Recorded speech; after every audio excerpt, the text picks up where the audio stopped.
السلام عليكم ورحمة الله وبركاته. أهلا بيكم في وصفة جديدة من مطبخنا مطبخ الماسة. النهاردة هنعمل مع بعض تورتة بسيطة جدا. التزويق بتاعها مش الأوفر، حاجة بسيطة وسهلة. واللي لسه لأول مرة يتابعني ما ينسانيش باللايك والشير ويفعل لي زر الجرس. هنقول المقادير ونقول بسم الله. معانا ربع كيلو من دقيق الاسبانش، معانا محسن جل هناخد معلقة صغيرة. معانا كمان معلقة صغيرة او دول 3 بيضات بدرجة حرارة الغرفة بس نقيهم حجم كبير. معانا كمان رشة من الفانيليا. معانا ربع كوباية من المية. هنجيب بولة هننزل بكل مقاديرنا دي كلها على بعضها. هننزل كده، نزلنا بالدقيق وبعد كده هنزلنا بالبيض. هرجع اعيدها تاني، حاولي تنقي حجم البيض يكون كبير. نزلنا بالفانيليا وبعد كده هننزل بالمية بربع كوباية من المية، مية فترة.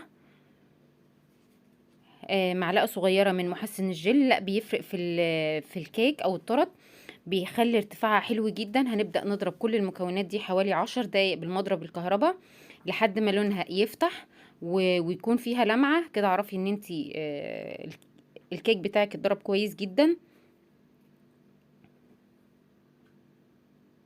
حاولي على قد ما تقدري ريحي العجان، كل ما تضربي شوية ريحيه عشان لا قدر الله لا يجراله حاجة. معانا الصينية بتاعتنا دي او الحلة دي مقاس 20. هنبدأ نجيب ده ورق حواوشي بتجيبيه من اي حد بتاع الحلواني.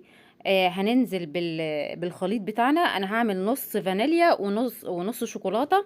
هننزل بنص الخليط بتاعنا الاول اللي هو الفانيليا ونظبطه في الصينية بتاعتنا.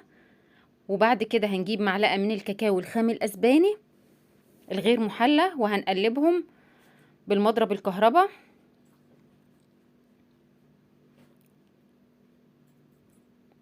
هنقلبه كويس جدا عشان الكاكاو يتجانس مع الخليط. هنبدأ ننزل عليه في الصينية، الخليط بتاعنا اللي هو الكاكاو في الصينية.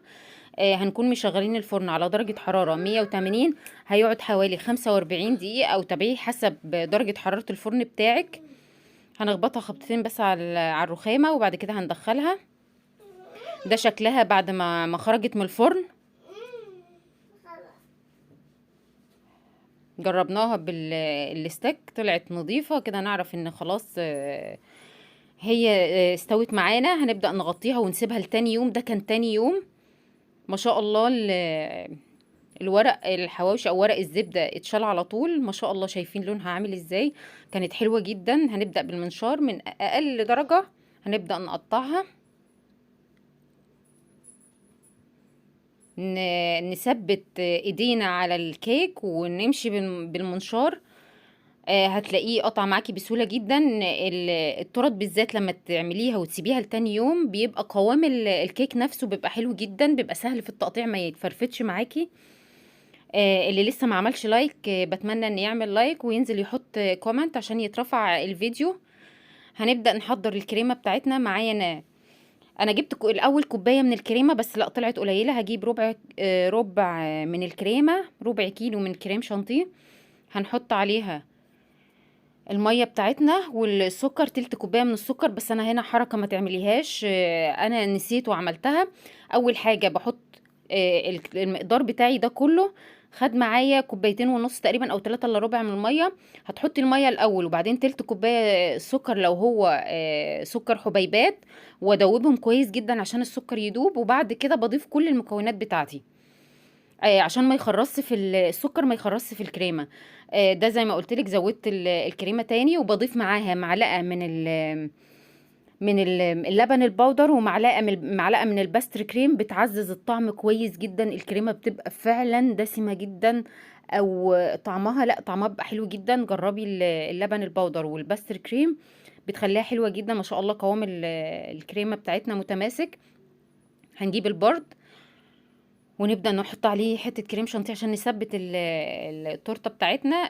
السيرب بتاعي ده عادي جدا زي اي شربات بنعمله في البيت، بتبقي عاملاها من قبلها وبحطه في بتاع الكاتشب اللي هي العلب بتاعة الكاتشب. وببدأ افرد الكريمة بتاعتنا واحدة واحدة على كل طبقة بالشكل ده. لحد ما نخلص كل الطبقات، وبنسقي كل طبقة بنسقيها. بحط طبقة الأول سليمة من تحت، ولو أي يعني احنا عندنا في عمل 4 طبقات، الطبقة الرابعة اللي هي الوش اللي قشرناها دي كانت خفيفة، حطيتها تاني طبقة، ونبدأ نرص كله. يا رب الفيديو بتاعي يكون عجبكم. أنا عاملاها بتزيين بسيط جدا، يبقى سهل لأي حد مبتدئ بيعمل تورت.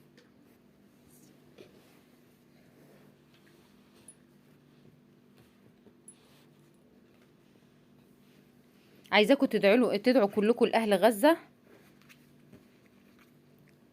ربنا ينصرهم نصرا جميلا يتعجب له أهل السماء والأرض. ربنا يرحم موتاهم. ونبدأ نرجع تاني كده بنجلس التورته، حطينا الكريمة عليها كلها. هجيب السكرابر المشنشر ده، وهبدأ اعمل الجوانب. هنضف البورد كويس جدا بعد ما اعمل الجوانب من اي زيادات من الكريمة بالشكل اللي انتوا شايفينه ده. فضل كريمة، بدأت ان انا حابة ان انا اكسر اللون الكريمة الابيض. لون طعام صحي لونه اخضر، هبدأ ازود لحد ما اوصل للون اللي انا كنت عايزاه. لون اخضر خفيف بس كان حلو قوي اللون اللي انتوا شايفينه ده. بعد كده هجيب كيس حلواني واي تب عندك اللي هو بالشكل ده، وهبدأ دلوقتي. هو ما كانش في دماغي حاجة معينة، حزمت التورته بس من الاول من تحت بالشكل ده. اما تحزمي التورته بيبقى شكلها حلو جدا. بدأت اعمل روزيتات على وش التورته، على التورته من فوق، وخدتها من الجنبين، من الجنب ده والجنب ده بالشكل اللي انتوا شايفينه ده.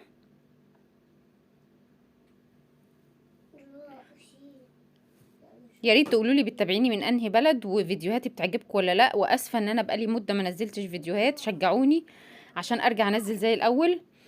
هعمل ايه؟ هبدأ اعمل حرف الام في النص، وعملت روزتتين في الظهر زي ما انتم شايفين. دي كانت التورته بتاعتي، ويا رب تعجبكم. والسلام عليكم ورحمه